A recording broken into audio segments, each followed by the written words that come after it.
ఏం చెప్పలేదు కదా పాపం. ఏం చెప్పారు ఆయన? బంగారం కొనొద్దు అన్నాడు. మేము బంగారం కొనే బ్యాచ్ కాదు. మాకు ఏం చెప్తాం ఆయనకు? సరే ఆయన ఏం చెప్పాడు? ఏదో పెట్రోల్ డీజిల్ తక్కువ వాడమన్నాడు. ఇక ఆయనేమో విదేశాలు తిరుగుతాడు. మనం తక్కువ వాడమన్నాడు. ప్రైవేట్ జెట్ వేసుకొని ఆయన తిరుగుతాడు. ఇక ఇంకేదేదో చెప్పిండు ఒక 3-4 ముచ్చట్లు.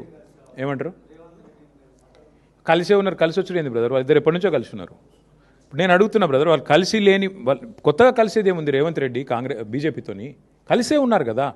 ఆర్ఆర్ ట్యాక్స్ అని ప్రధానమంత్రి గారు ఏప్రిల్ 2024లో ఇక్కడ బహిరంగ సభ పెట్టి చెప్పారు. ఆర్ఆర్ ట్యాక్స్ వసూలు అవుతుంది అన్నారు. 2 ఏళ్ళు అయిపోయింది. ఇప్పుడు ఆ మనిషిని మళ్ళీ నాతో రా అంటున్నాడు. దాని అర్థమైంది అంటే 2 ఏళ్ళు నువ్వు వసూలు చేస్తున్నాయని నాకు తెలుసు, నువ్వు చేసే దొంగ పనులన్నీ నాకు తెలుసు, కానీ నాతో కలిసి వస్తే అన్నీ మాఫ్ అవుతాయి. వాషింగ్ మెషిన్, వాషింగ్ పౌడరా ఇది అంటారు చూడు, వాషింగ్ పౌడర్ నిర్మాణం ఏదో వాషింగ్ మెషిన్, అట్లా నేను చూసుకుంటా బిడ్డ, నువ్వు రా అని అడిగాడు. కొత్తగా వచ్చేదేముంది? చూడరాదు, ఎన్ని ఎగ్జాంపుల్స్ ఉన్నాయి, 100 ఉన్నాయి. హైదరాబాద్ సెంట్రల్ యూనివర్సిటీలో 10,000 కోట్ల కుంభకోణం జరిగిందని నేను చెప్పడం కాదు, సుప్రీంకోర్టు అపాయింట్ చేసిన సెంట్రల్ ఎంపవర్డ్ కమిటీ చెప్పింది. ఎవరికి? నాకు చెప్పలా, కేంద్ర ప్రభుత్వానికి నివేదించింది.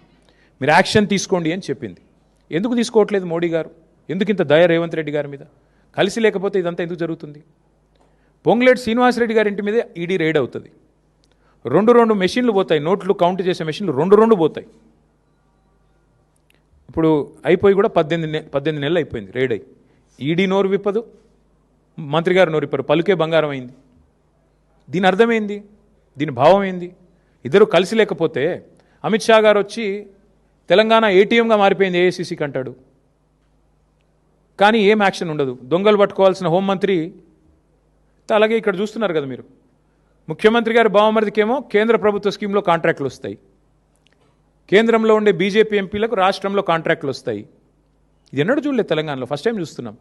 దీని అర్థం ఏంది? ఎంత సుదృఢమైన బంధం ఇద్దరిది. కొత్తగా కలిసేదేముంది? ఇద్దరు కలిసే ఉన్నారు, తోడు దొంగలు పక్కా, అందులో అనుమానం కూడా అక్కర్లేదు మీకు.